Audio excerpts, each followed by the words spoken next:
Hey, bonjour tout le monde, bienvenue dans une nouvelle vidéo dédiée à Terraform. On est à la 8e vidéo de Terraform. On va découvrir aujourd'hui comment on utilise le Docker Provider, donc le provider Docker. Après, lors de la vidéo précédente, on avait vu le Remote Exec pour faire notre installation de Docker, avec notamment la mise en place de la socket. Donc aujourd'hui, ce que je vous propose, c'est dans un premier temps, ce qu'on va faire, c'est un petit rappel sur la socket Docker. Ensuite, on va voir comment on télécharge, on met en place le provider Docker, on télécharge ensuite une image Docker et on installe un conteneur Nginx tout simplement. Alors, la mise en place de la socket, ça permet un accès distant à Docker. Alors attention, potentiellement, ça peut être une faille de sécurité.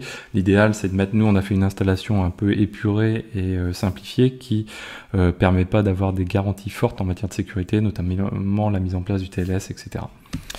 Donc je vous invite, si vous voulez vraiment faire ça de manière pro, on va dire, c'est de mettre en place le TLS. Derrière, donc, et l'accès à la socket, c'est pas non plus quelque chose de très recommandé, qu'on va dire.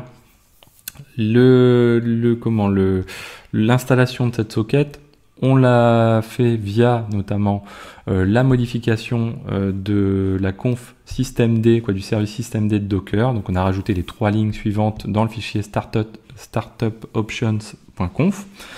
On a fait un daemon reload et un restart de Docker de manière à prendre en compte cette nouvelle configuration.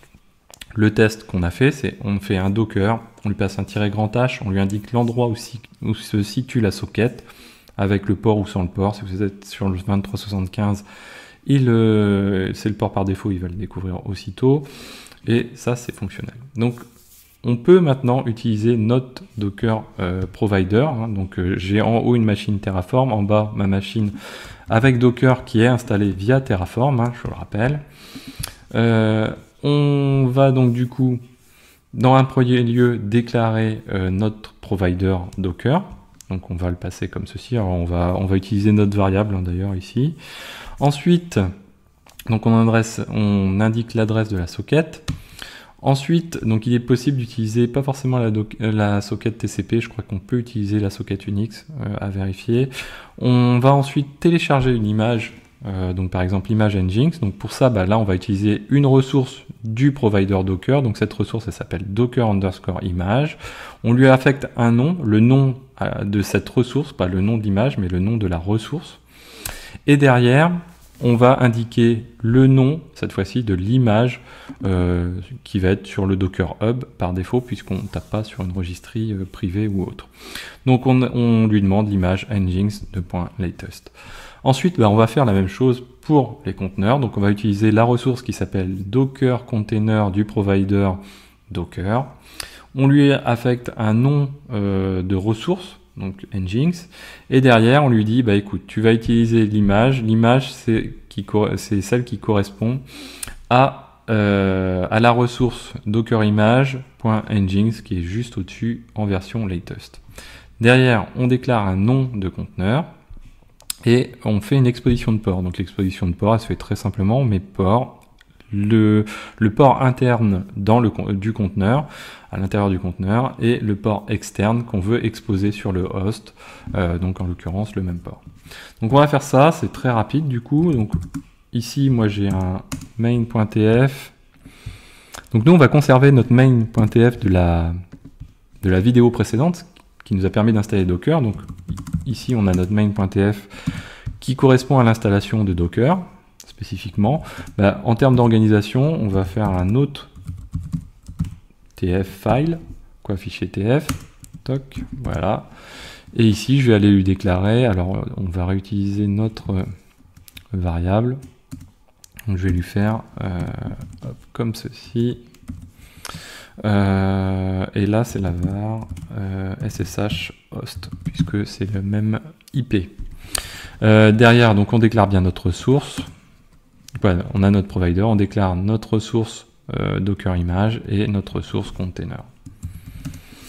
Donc une fois qu'on a fait ça, en bas donc j'ai Docker PS, j'ai pas de conteneur. Si je fais un Docker images, j'ai une image mais Ubuntu. Donc la première chose à faire, comme on a un nouveau provider, on va faire un Terraform init. Du coup, alors moi, il a déjà été installé auparavant, mais vous, si c'est pas le cas, il va télécharger le provider, les éléments du provider en question. Ensuite, on fait un Terraform plain. Donc là, il nous dit tout simplement ce qu'il va réaliser. Donc il va dans un premier temps, donc c'est pas vraiment l'ordre.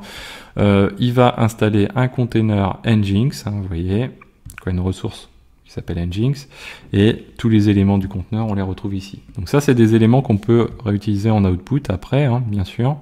Derrière, on a en output ou pas forcément, après ça va être des variables qui vont être utilisables. Derrière, ensuite, on a notre image Nginx là, qui va être téléchargée.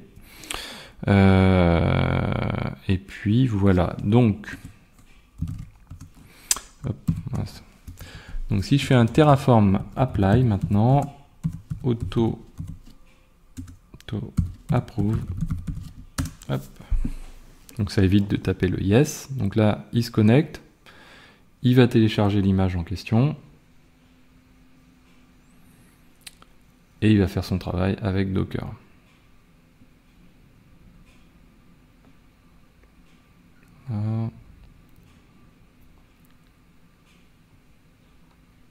Alors là, c'est le temps de téléchargement de l'image, bien sûr. Et puis derrière, donc il va installer le conteneur. Donc, bon, pour le tester, après, ça va être très simple. Hop. Très bien. Donc là, du coup, si je fais un curl de 192.168.21.103, alors, lui ne marche pas. Bah, alors, ok. Donc si je fais un curl ici de 127.0.0.1, j'ai pas. Tiens, qu'est-ce qui se passe-t-il? A priori, il a bien lancé un conteneur. Ouais. Qu'est-ce qui lui est arrivé? Docker logs 2. Ok, qu'est-ce qu'il va nous dire? Launch, completing ready for startup. Ok. Tiens, c'est étonnant. Donc si je fais un docker rm-f de nginx là. Ok, on va relancer Terraform, apply. Ok. Donc il nous dit qu'il a une ressource qu'il a ajoutée, docker ps. Là il nous l'a mis. Ok, je sais pas ce qui s'est passé tout à l'heure. Donc là, si je refais mon curl de la machine distante, ça marche. Vous voyez, là, je sais pas ce qui s'est passé tout à l'heure. Peut-être parce qu'avant, j'avais fait un test. Je sais pas très bien. Donc là, on est pas mal.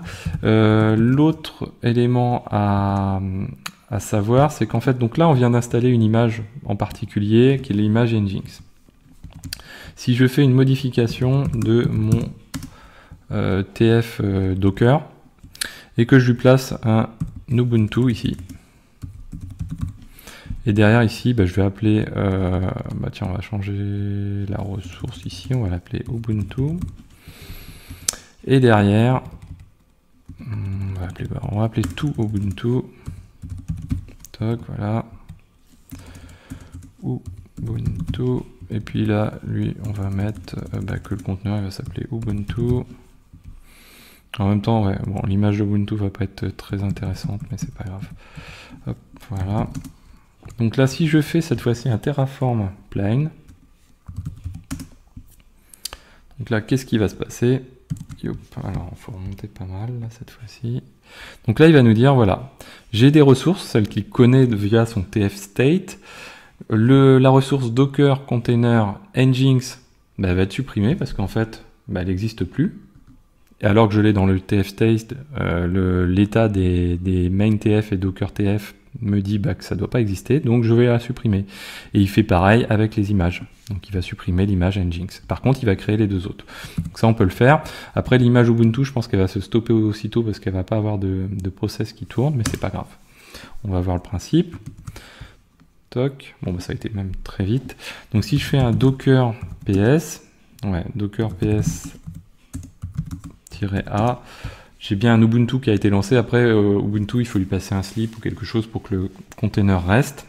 Il faut lui lancer un process. Ensuite, si je fais un docker images, là, qu'est-ce qui s'est passé? Vous voyez que j'ai plus l'image Nginx. Donc il a supprimé le conteneur, il a aussi supprimé l'image, donc il a été faire un RM de l'image, et il a rajouté l'autre image. Donc là on a le côté stateful et très idempotent de Terraform. C'est ça qui est extrêmement intéressant, c'est-à-dire que tout ce qui n'est pas décrit dans le fichier qui est là, mais qui a été installé via Terraform, lui le connaît dans le TF state, il fait le diff entre les deux, et il supprime tout ce qui n'a pas lieu d'exister. Voilà, donc j'espère que cette vidéo vous a plu. N'hésitez pas à la partager, à mettre des pouces bleus, à commenter et à vous abonner. Je vous dis à très bientôt sur Xavki.